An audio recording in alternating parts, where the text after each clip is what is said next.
mystics, Gnostics, and would-be heretics. So you want to know the truth behind the virgin birth. Telling the dirty joke is a common phase that children go through when they reach adolescence. It's a way of saying, I'm in the know. I have grown up enough to understand things of a sexual nature. When I was growing up, the dirty joke often centered around the proverbial farmer's daughter.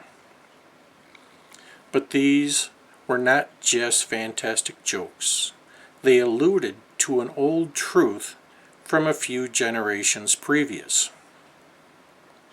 Back in the day, back when large portions of the population still lived in relative isolation on family farms, incest and sexual abuse were common. Eventually, some young girl would become pregnant. And to explain the situation, fathers routinely blamed slick-talking traveling salesmen, which again was quite common in those days.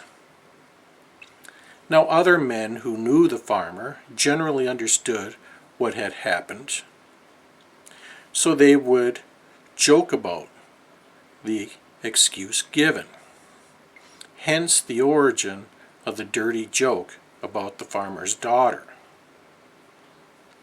Now 2,000 years ago, the belief in magic was still quite commonplace.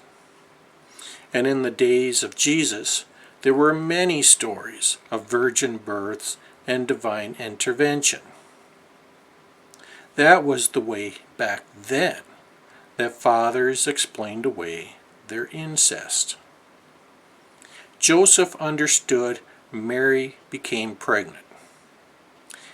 He intended to call off the marriage, but when he became aware that Mary became pregnant from her father's sexual abuse, Joseph took pity on Mary.